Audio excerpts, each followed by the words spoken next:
Galacia 4. Ang buot kong ipasabot mao kini.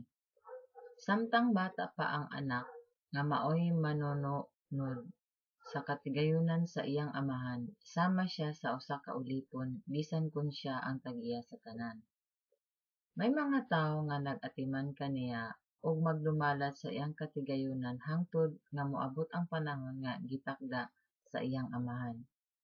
Kita usab kaniadto ulipon sa mga gahom nga nagmando sa kalibutan samtang bata pa kita sa espiritu. Apan sa pag-abot na sa hustong panahon, gipadala sa Dios ang iyang anak, gipanganak sa tawhanong inahan, ug nagkinabuhi siya ilalom sa balaod aron pagluwas niadtong nailalom sa balaod ug aron mahimo kitang mga anak sa Dios. Aron sa pagpaila nga kamo iyang mga anak, gipadala sa Dios ang Espiritu sa iyang anak nganhi sa atong kasing-kasing, ang Espiritu nga nagtuaw, Amahan ko. Busa, dili na kamo ulipon kundili anak na.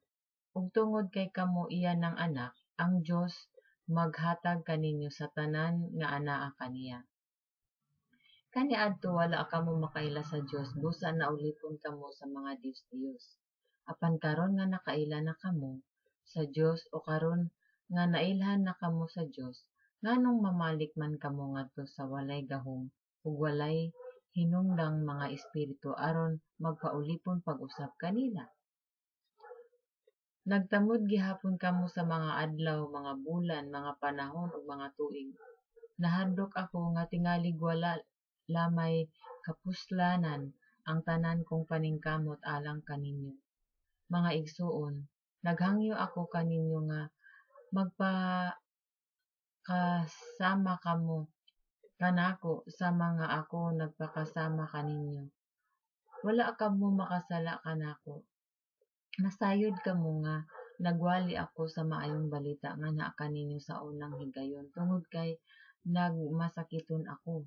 Apan bisan kung ang akong sakit nakahasol pag-ayo kaninyo, wala ako ninyo tamaya o ikasalikway. Gidawat Hinuon ninyo ako nga daw usa ka anghel sa Dios sama ra nga si Kristo Hesus gayud ang inyong gidawat. Malipayon man kaayo kamo kaniadto, naunsa naman kamo karon? Ako mismo makasulti niini mahitungod kaninyo. Kung mahimo pa, lugiton ninyo ang inyong mata aron ihatag kanako. Nasilag ba kamo kanako tungod kay gisultihan ko kamo sa matuod? May mga tawo gayud nga naninguha pag-ayo sa pagdani kaninyo apan dili maayo ang ilang tuyo.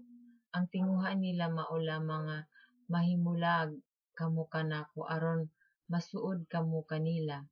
Maayo gayud nga magmadasigon kamo kanunay sa maayong butang. Bisan kun wala ako diha uban kaninyo. Mga minahal kong anak, sama sa usa ka inahan nga nagbati.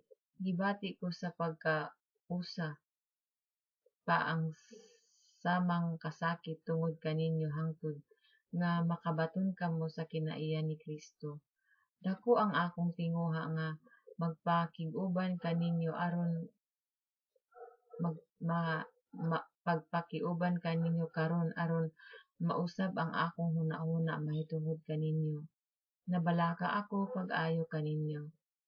Pangutan-on ko kamong nagtinguha sa pag-ilalom sa balaod. Wala ba kamo makadungog sa giingon sa balaod? Ang kasulatan nag-asoy nga si Abraham may dudha ka anak nga lalaki. Ang usa anak sa ulipon nga babay ug ang usa anak sa babay nga gawasnon. Ang iyang anak sa ulipon nga babay natawo sumala sa tawhanong paagi apan ang iyang anak sa babay nga gawasnon natawo sumala sa saad sa Dios. Mahimo nga sabton kini nga usa ka sambingay.